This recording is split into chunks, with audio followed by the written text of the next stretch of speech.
Bem-vindos ao Estado do Conselho. Está de volta depois de cerca de um mês de férias. Entretanto, aconteceram várias coisas, particularmente no mundo da política.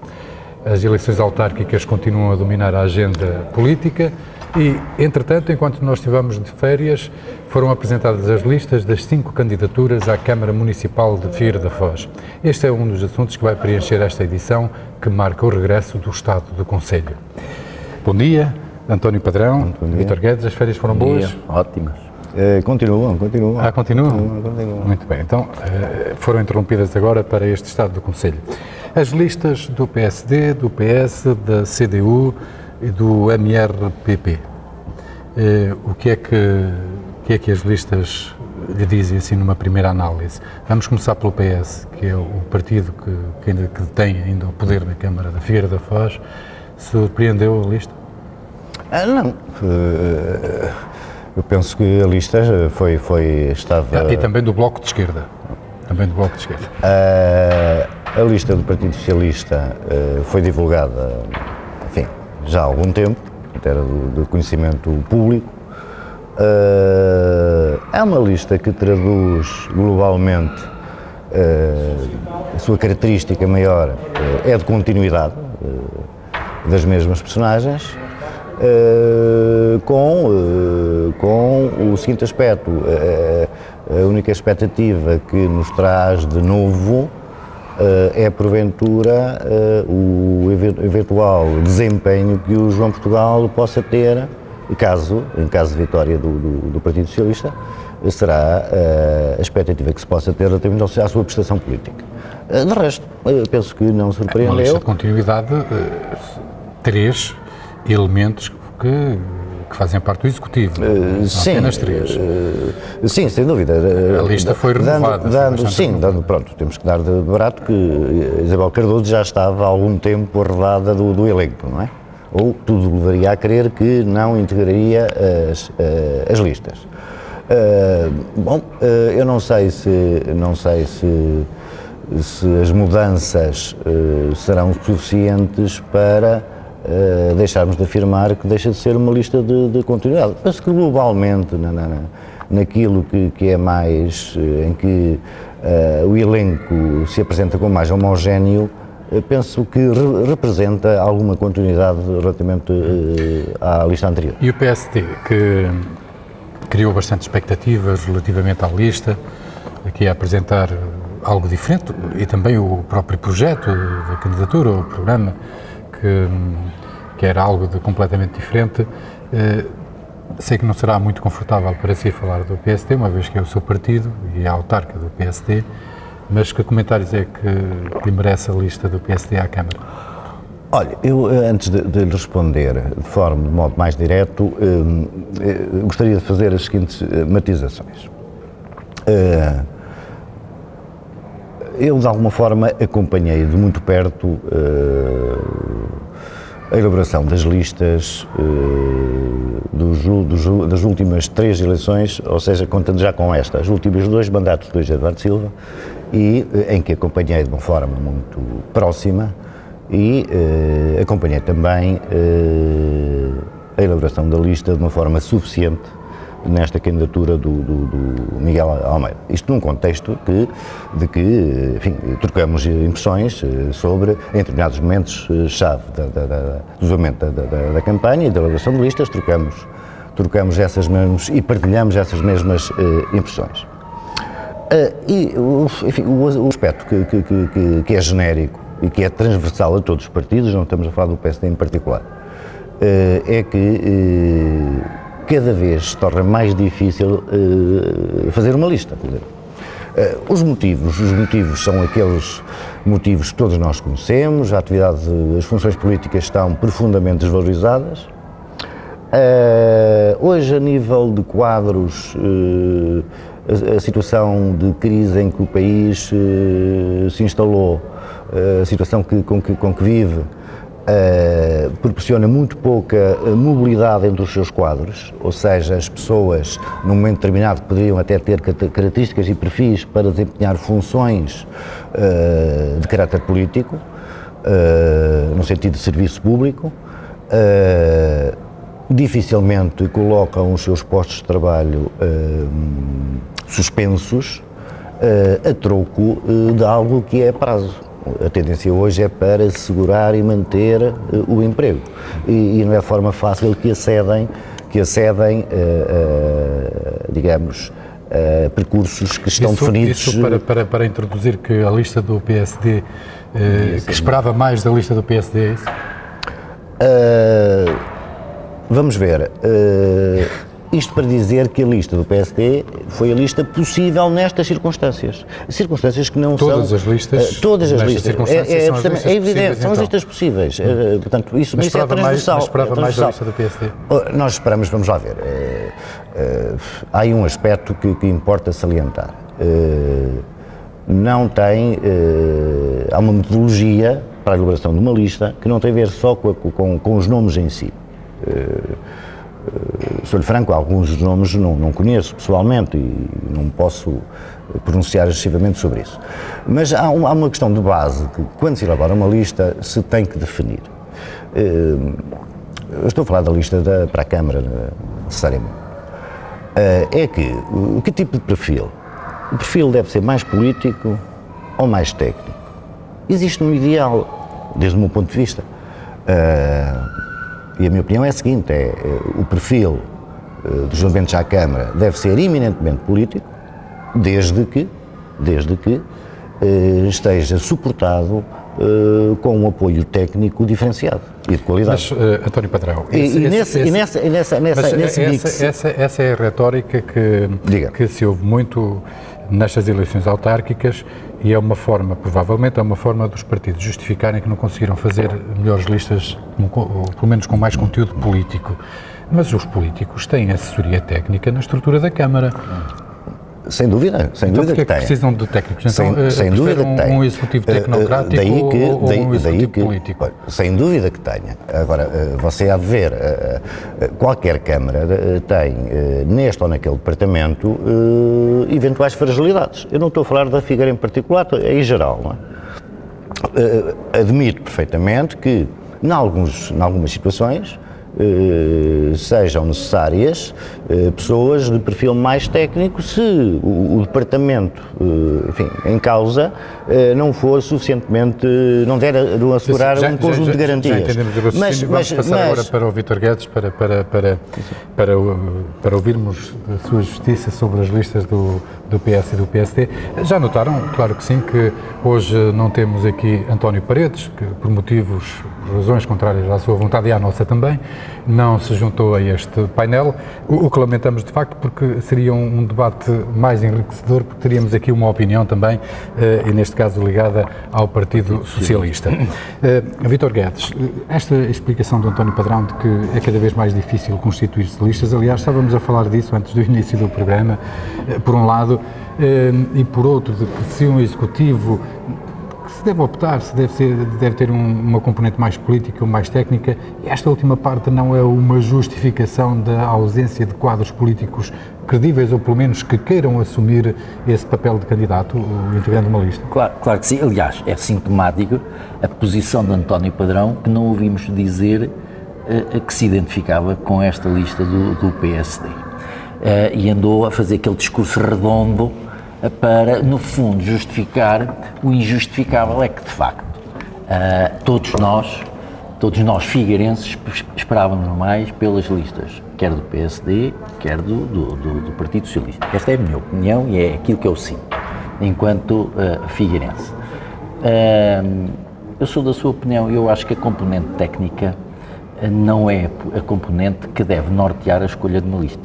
A escolha de uma lista para um órgão autárquico deve basear-se na componente política dos seus elementos e, obviamente, depois alicerçada, e estes elementos têm que ter como alicerce a sua vida pessoal, que é para nos dar a garantia de que eles, depois, no desempenho das funções políticas autárquicas, têm a capacidade e a competência necessária para gerir os nossos interesses comunitários e, designadamente, o nosso dinheiro, porque é com os nossos impostos que se gera uma Câmara. Mas, sendo assim, coloca-se uma outra questão. também não se pode afirmar que pessoas que desconhecemos da vida pública e nomeadamente política não possam vir a revelar-se bons políticos, uma vez que já têm também a componente técnica. Não, é óbvio que não é? Mas dá-nos sempre mais garantias todos aqueles que conhecemos e que se fazem conhecer pelas suas intervenções do dia-a-dia na sociedade. E, portanto, isso será uma mais-valia para quem conseguir captar essas pessoas para desempenharem cargos políticos.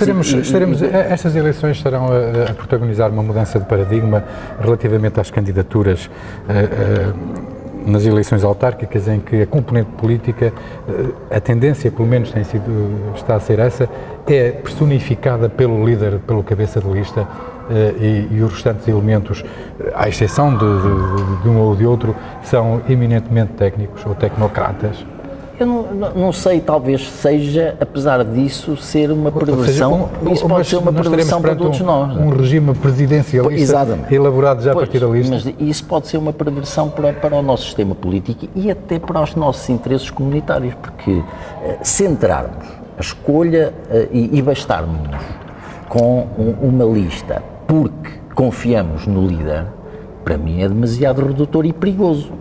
Porque não só as escolhas do líder daquelas pessoas podem não ser as mais adequadas, como o líder por si só pode também não ter a capacidade, e não terá seguramente, de, pela sua dinâmica, coordenar toda uma equipe se ela não for capaz. Então não concorda com a revisão da lei dos eleitos locais? Segundo as propostas que estavam em cima da mesa do PS e do PSD, em sede da Assembleia da República, em que o Presidente da Câmara passaria a emanar da Assembleia Municipal e ele escolheria os elementos que queria que constituíssem um executivo monocolor com ele. Escolheria dentro da estrutura autárquica eleita, mas eu não concordo com isso. Eu sou adepto do sistema que nós temos. E o António Padrão? Não, eu sou adepto de que o Presidente seja eleito e depois possa escolher a sua equipa. Presidencialista monocolor. Sim, sem dúvida. Eu não. Sem dúvida que sim. Quero responder aqui ao Vítor Guedes, que entrou aí numa rotunda às voltas e acabou por não parar para dizer se concorda ou não com a lista, se gosta ou não da lista do PSD. Você salientou que hoje o António João Paredes não estava cá. Eu tenho muita estima pelo António João Paredes, mas realmente hoje o António João Paredes é dispensável, porque as picardias que são típicas de António João Paredes, o Vítor Guedes está, e muito bem, a desempenhar esse papel. De modo que, vamos então ao tal discurso redondo que o Dr. Vítor Guedes referiu há um pouco. Ou não. O que eu afirmei é que a dificuldade para se elaborar uma lista é transversal, acontece com todos os partidos e cada vez mais nas circunstâncias políticas atuais. Cada vez mais. Isso não é específico do PS. Mas não é só pela situação económica e financeira do país. Não. É também pela descredibilidade que os países, que os políticos... Eu referi isso. Isso não significa eu rever-me ou não me rever na lista. Não tem nada. Essa constatação, aliás, que é genérica. Enfim, todos nós podemos constatar isso, os portugueses em geral. Agora, mas não deixou de ser atrevida a forma como o Vítor Guedes expressou. Entendo é com pouca legitimidade para isso, na medida em que o Dr. Vítor Guedes andou com a dúvida se fechava o escritório ou se não fechava o escritório. Portanto, hipoteticamente... Não a manifestou a dúvida porque disse que não queria fechar o escritório, não é? Não, ele disse que eu teria que fechar o escritório, que é diferente. No âmbito do movimento 100%, o Dr. Vítor Guedes conhece bem as dificuldades para esta engenharia de propostas, de feitura de listas, conhece-a perfeitamente bem. E passou por ela muito recentemente. Aliás, brindou-nos aqui com bastante informação relativamente às dificuldades do movimento 100%. Que seguramente não resolveram. Sim, dada essa resposta, e até porque o movimento de Figueira 100% não vai a votos nestas eleições autárquicas, faça lá uma paragem nessa rotunda para dizer se esperava mais ou não da lista do PSD. Realmente o António João Paredes hoje não precisava de cá estar de todo. Também de não vai todo. dizer-me que eu Ainda gostou de não desempenhar o papel mas dele, ele pois não não? responde. Vamos ver. Eu penso que a lista tem uma componente tendencialmente técnica, com a qual eu não sinto, se eu estivesse na posição do Miguel Almeida, escolheria um tipo de perfil mais político e menos técnico. Porque repara... E tinha opções? Seguramente que isso é um trabalho que se desenvolve Querendo ao longo... apresentar rostos novos, que nos estivessem ligados com o passado recente do PSD, que foi poder na Câmara durante 12 anos. Tinha opções, tinha muitas opções. Vamos ver, Miguel Almeida. o Miguel Almeida teve um conjunto de iniciativas, recordo-me agora, por exemplo, dos fóruns, em que mobilizou um número muito significativo de pessoas. Sendo consciente que da Mas também não eram dificuldade... pessoas relacionadas com a política partidária. Sim, mas potencialmente mobilizáveis para o exercício das funções autárquicas. Presumo, em teoria. Na prática não é necessariamente assim. E aí caímos nas circunstâncias que conduzem e que progressivamente têm vindo a conduzir a que as pessoas cada vez se afastem mais, quer das funções partidárias, essas claramente, quer do exercício das funções públicas. Portanto, fica claro que o António Padrão preferiria uma lista mais política. Não é? Mais política. O António Padrão foi convidado para integrar as listas?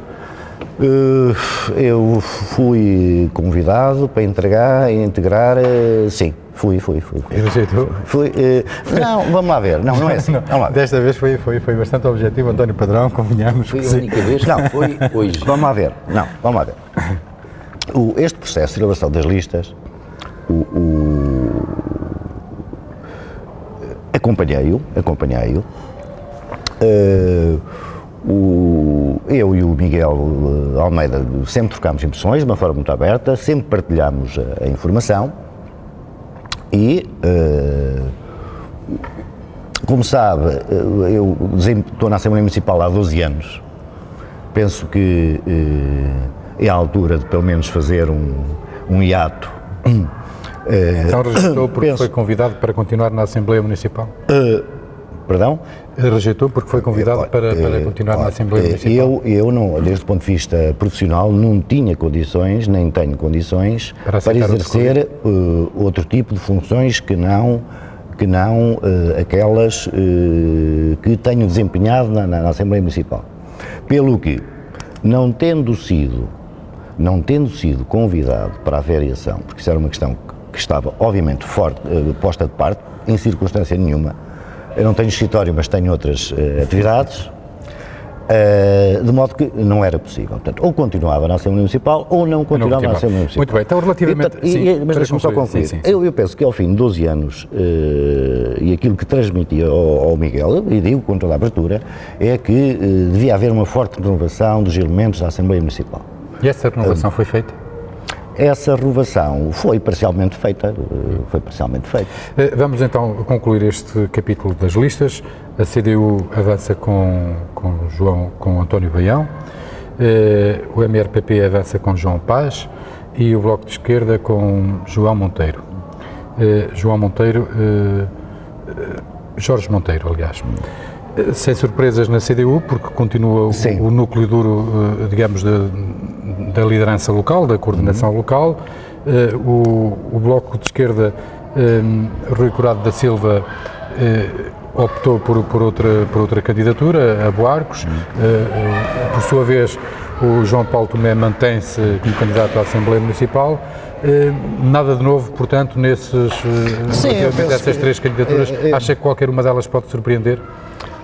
O problema não é tanto das candidaturas... Uma vez que o movimento Figueira 100% não vai a votos, e estas eleições estão bipolarizadas entre teoricamente bipolarizadas entre o PSD e o PS? A questão não se coloca tanto em termos dos protagonistas, das pessoas, em termos de surpreender ou não. O que acontece é que, de facto, o discurso das forças políticas que mencionou é um discurso muito uniforme. Ou seja, é um discurso muito dogmático, é um discurso previsível. Portanto, coloquem o rosto que colocarem à frente, que o tipo de análise é perfeitamente precisamente previsível. Para o eleitor comum, pode, em vez de pensar que é previsível e recorrente, pode achar que é coerente. Sim. E que é consistente. Sim. E nesse sentido, e uma vez que os portugueses estão descontentes com os partidos do chamado arco da governação, que é o caso do PS, PSD e também CDS, que aqui integra a coligação Somos Figueira, liderada por Miguel Almeida, acha que o voto de protesto, o voto de descontentamento poderá refletir-se ou dividido por essas três forças políticas? Penso que não. Eu penso que daí não hão de vir grandes surpresas, ou seja, a mudança de sentido de voto aqui não necessariamente, não acredito que recaia nas forças políticas que mencionou. A questão aqui mais primordial é a questão da Figueira São Vicente não ir a votos. E aí é que, dessa massa eleitoral, estamos a falar de mais de 6 mil eleitores, aí é que poderá haver, tudo se vai jogar aí, desde o meu ponto de vista, tudo se vai jogar. Vítor Guedes, não vou fazer-lhe exatamente as mesmas perguntas que fiz a António Padrão relativamente às candidaturas do Bloco de Esquerda, da CDU e do MRPP, mas pergunto-lhe se estas forças partidárias podem ou não baralhar um bocado, digamos, o resultado eleitoral, uma vez que o movimento Figueira 100% não vai a votos, e pelas razões também que acabei de invocar, por um lado, e por outro lado perguntar-lhe se a abstenção poderá ter aqui também um peso eleitoral importante, uma vez que o movimento Figueira 100% não vai a votos e a campanha está bipolarizada entre o PS e a coligação Somos Figueira, liderada pelo social-democrata Miguel Almeida. A abstenção poderá ter um peso importante, como julgo que o voto em branco. Serão duas expressões que eu acho mais eficaz o voto em branco, aliás, do que a própria abstenção, porque eu acho que as pessoas não se devem demitir de ir votar. Mas a abstenção é uma prerrogativa política, legal e política. A abstenção é uma forma prática e cómoda de Então, porquê é que existe a abstenção na votação dos órgãos colegiais? Mas é que eu também não sou grande adepto da abstenção. Pois existe. E é utilizada. Não, aliás, mas é diferente e a pessoa está presente. Pelo movimento Figueira. Isso é uma das críticas que eu sempre fiz ao movimento Figueira 100%. Porque eu, de facto, acho que a abstenção é uma forma cómoda das pessoas não se afirmarem e não tomarem partido de coisa nenhuma. Mas ela existe. Por isso eu acho que é muito mais eficaz as pessoas, se querem ter alguma expressão com o seu voto, nem que seja o voto em branco. Esse sim tem algum significado. A abstenção não é grande, mas obviamente não podemos escamotear o facto de que muita gente irá abster-se, mas irá abster-se não necessariamente porque o movimento Figueira 100% não vai a votos, porque se o fosse, provavelmente também a abstenção iria, à semelhança do que tem acontecido em antecedentes atos eleitorais, iria aumentar também. Porquê? Porque há um grande descrédito na atividade política no seu todo, e isso faz com que as pessoas se desacreditem e, portanto, não se deem sequer ao trabalho de ir votar. Deixam essa responsabilidade para outros, muito embora isso seja depois algo que também tem a sua perversidade, porquanto todos nós somos, como há pouco até falámos, todos nós somos muito lestos a exigir os direitos, mas depois os deveres ninguém os quer cumprir. Os partidos posicionados nos polos mais extremos da esquerda e da direita na Europa. Estava a esquecer de responder a isso. Na Europa, sim, que está em crise, o caso da Grécia, também sim, em Espanha, Itália. Tem captado o descontentamento. Mas essa captação... E até os independentes populistas, não é? Como... É verdade. Mas essa captação de descontentamento, do meu ponto de vista, esse tempo, eu posso estar enganado, mas esse tempo já ocorreu com o Bloco de Esquerda. Há um mandato... Até às últimas legislativas. Em que perdeu bastantes... Exatamente. Eu julgo que o Bloco de Esquerda, porque depois se revelou na sua prática muito igual às restantes forças partidárias, julgo que o Bloco de Esquerda hoje não vai ter esse sentido em termos de votação autárquica. Por isso, não me parece, e estou de acordo com António Padrão, não me parece que a surpresa venha daí, não me parece que o voto no Bloco de Esquerda ou no Partido Comunista venha a ter esse significado, ou no MRPP, claro está, venha a ter esse significado de voto de protesto. Portanto, conclui-se que, da vossa análise, que quem vencer as próximas eleições autárquicas na Figueira da Foz será por um resultado de 5-4. É isso? Portanto, não haverá margem para outra força política eleger um vereador? 5-4 ou 6-3. Ou 6-3, claro. Mas eu julgo que sim, sinceramente julgo que sim. 5-4 é o resultado mais plausível, enfim, mais previsível, não é? Mas poderá ser 6-3 também, claro. Até pode ser 8-1, não é? Pois, claro. Ou 9-0. Ou 9-0. Mas realmente aí nesse aspecto muito vai contar a reorientação do voto dos tais 6 mil tal votos da Figueira 100%. Porque de facto, reparem, esse comportamento vai ser de algum modo imprevisível. Sobretudo porque as pessoas que votaram há 4 anos atrás, no movimento de Figueira 100%, votaram também expressando que não queriam, enfim, definir o seu voto em função das estruturas partidárias que estavam no terreno. Ou seja, queriam qualquer coisa diferente.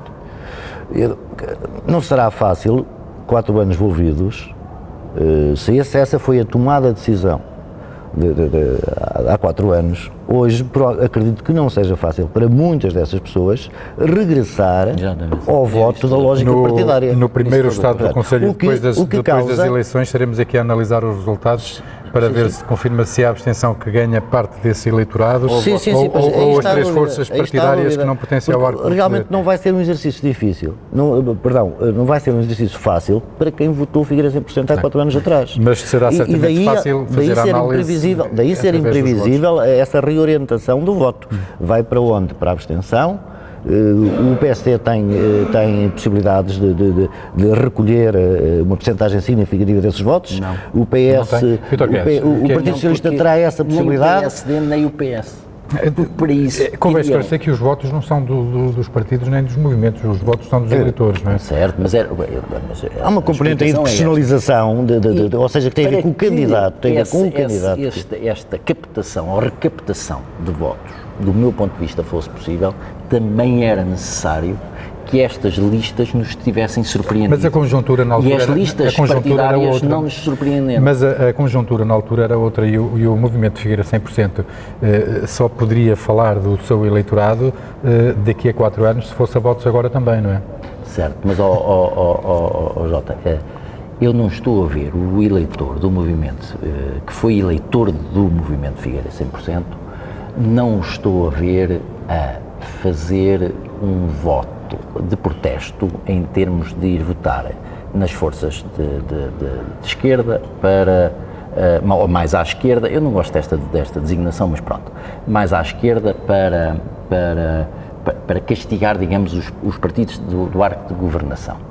Mas também não os estou a ver a confiarem o seu voto nestas listas tal qual foram apresentadas. Mas partimos aqui desse pressuposto, que até poderá estar errado, e repito, claro, de que o movimento de Figueira 100% tem um eleitorado, não pode dizer isso porque só foi uma vez a votos. Mas eu não estou a dizer que ele tem um eleitorado, eu estou a tentar perceber para onde vão ser transferidos que os votos votaram no movimento, como é que elas reagirão perante estas listas e perante o contexto atual, perante as opções que têm. Perante as opções que têm. Então vamos... E eu julgo, desculpe-me só, eu julgo que o que irá engrossar com o seu voto será abstenção e voto em branco. Bom, mas é um aspecto que mas, não é despicioso. Para concluir, e muito rapidamente então esse aspecto. É que as eleições autárquicas são eleições locais. Existe uma componente que é significativa, que é da personalização, ou seja, as pessoas votam naquela pessoa, desde o candidato à junta, do que no partido. ao fim, isto também terá, não é assim tão linear desde o ponto de vista, ou seja, não vai haver uma desorientação no voto das pessoas que votaram no Figueira 100%. Acredita que há 4 anos quem votou no movimento de Figueira 100% votou em Daniel Santos, é isso?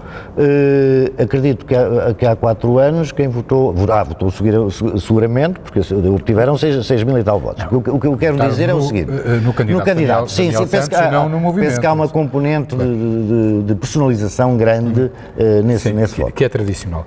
E essa personalização poderá diluir, de algum modo, ou por contrário, se calhar até acentuar os resultados, o descontentamento dos portugueses em relação ao governo, no caso do candidato Miguel Almeida, que lidera a coligação Somos Figueira? Bom, as coisas não se colocam num plano muito favorável, porque poderá haver algum sentido de voto que vá precisamente de castigo, o chamado voto de castigo. Poderá haver. É previsível que pelo menos uma componente dos votos possam expressar o descontentamento que muitos portugueses hoje sentem relativamente ao governo. E aí o Miguel Almeida será, sem dúvida, o candidato mais penalizado. Agora, aos políticos de carreira, aos políticos profissionais é relativo. Agora, há aqui um aspecto importante, quer dizer, os programas não são conhecidos ainda. O DCDU já é conhecido. Sim, mas está a falar do PS e do PS. Sim, mas sobretudo do arco da governação local. Da coligação assim. Somos Figueiras. Agora, e em falta de divulgação dos programas, aliás, eu estou com alguma curiosidade porque os programas nunca eram levados à letra. Eu hoje penso que não há grandes condições para não levar os programas à letra. E penso que vão ser suficientemente escrutinados. Porque são programas de gestão. Ou seja, hoje não são programas políticos de prometer das promessas, são programas de gestão também, mas também são políticas, claro, com certeza. E é evidente que aí... Mas na Figueira da Foz o que há que gerir é a dívida. Não só.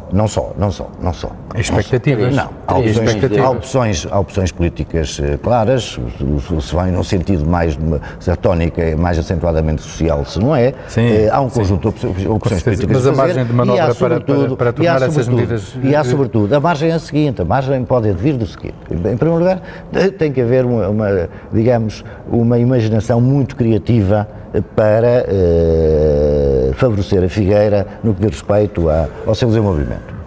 Temos que recorrer a alguma imaginação.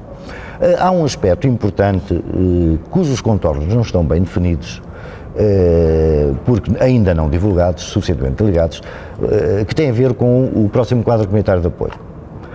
Poderá ser um motor e uma ferramenta de desenvolvimento. Dependendo, obviamente, da taxa de esforço que vai competir aos municípios. Sim, é evidente. Isso não pode estar no programa partidário. É evidente.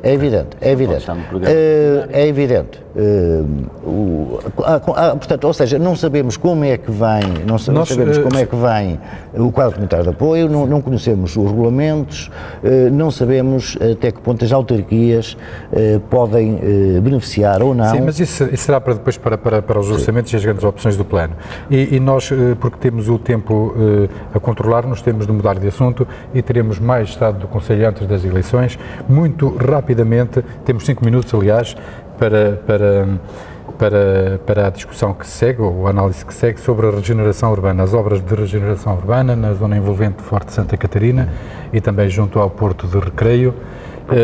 O mercado municipal já foi inaugurado, as obras de regeneração urbana foram inauguradas no dia 14 de agosto com um espetáculo que seguiu após a inauguração, horas depois, de José Cid na nova praça que fica ali ao pé do rio.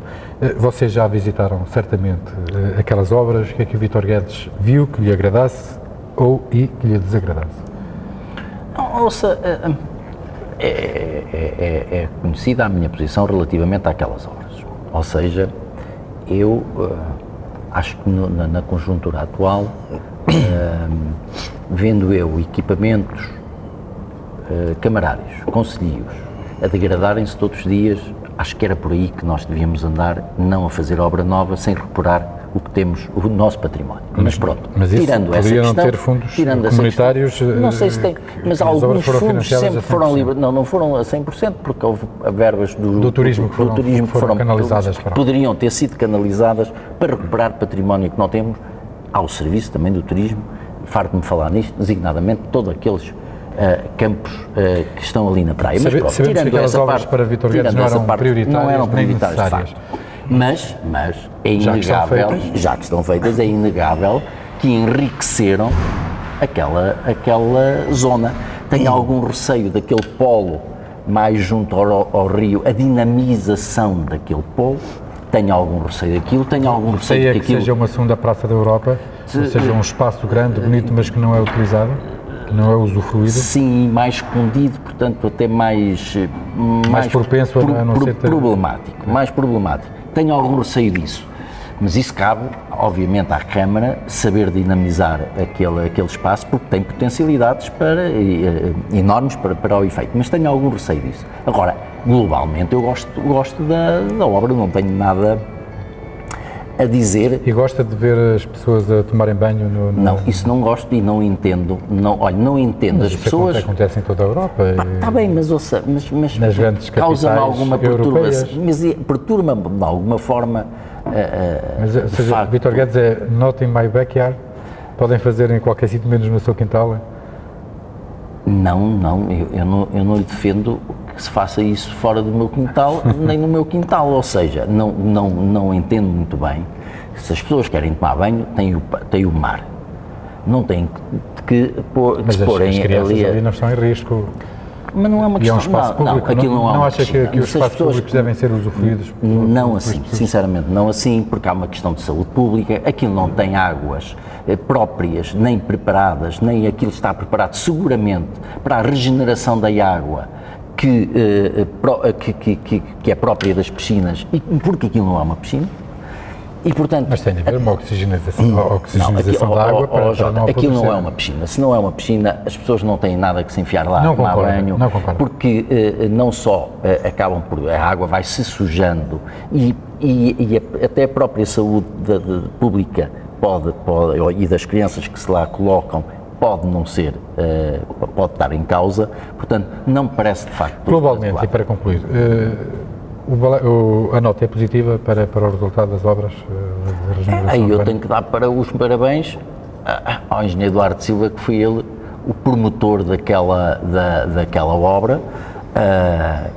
Pese embora eu achasse que ela não devia ter sido feita, está feita, tudo bem. António Padrão, para concluirmos este estado de conselho, gosta do que vê?